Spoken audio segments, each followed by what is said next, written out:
சற்றுமுன் வெளியான வானிலை தகவல். முக்கியமாக நாளைய தினம் தமிழகத்தில் பல மாவட்டங்களுக்கு கனமழை எச்சரிக்கை கொடுத்துருக்காங்க. ஸோ எந்தெந்த மாவட்டங்களுக்கு கனமழை பெய்யும் போன்ற முழு விவரங்களையும் இந்த வீடியோவில் நம்ம இன்னைக்கு தெரிஞ்சுக்கலாம் வாங்க. தமிழகத்தில் வடகிழக்கு பருவமழை தீவிரம் அடைந்துள்ள நிலையில் மாநிலம் முழுவதும் பல்வேறு இடங்களில் தொடர்ச்சியாக மழை பெய்து வருகிறது. கடந்த 24 மணி நேரத்தில் தென் தமிழகம் மற்றும் வட தமிழகத்தின் ஓரிரு இடங்களில் பரவலாக மழை பெய்துள்ளது.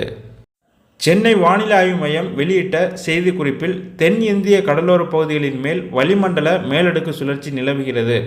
இதன் காரணமாக தென் தமிழகத்தில் ஒரு சில இடங்களிலும் வட தமிழகத்தில் ஓரிரு இடங்களிலும் புதுவை மற்றும் காரைக்கால் பகுதிகளிலும் இடி மின்னலுடன் கூடிய லேசானது முதல் மிதமான மழை பெய்யக்கூடும் என்று தெரிவிக்கப்பட்டுள்ளது.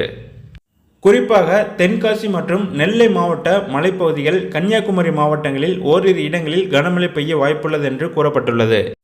மேலும் தமிழகத்தில் வருகின்ற 30ஆம் தேதி வரை பார்த்தீங்கன்னா தமிழகத்தில் ஓரிரு இடங்களிலும் புதுவை மற்றும் காரைக்கால் பகுதிகளிலும் லேசான முதல் மிதமான மழை பெய்யக்கூடும் என்று கூறப்பட்டுள்ளது. அக்டோபர் 31 தீபாவளி அன்று பார்த்தீங்கன்னா தமிழகத்தில் ஒரு சில இடங்களிலும் புதுவை மற்றும் காரைக்கால் பகுதிகளிலும் இடி மின்னுடன் கூடிய லேசான முதல் மிதமான மழை பெய்யக்கூடும் எனவும் தெரிவிக்கப்பட்டுள்ளது.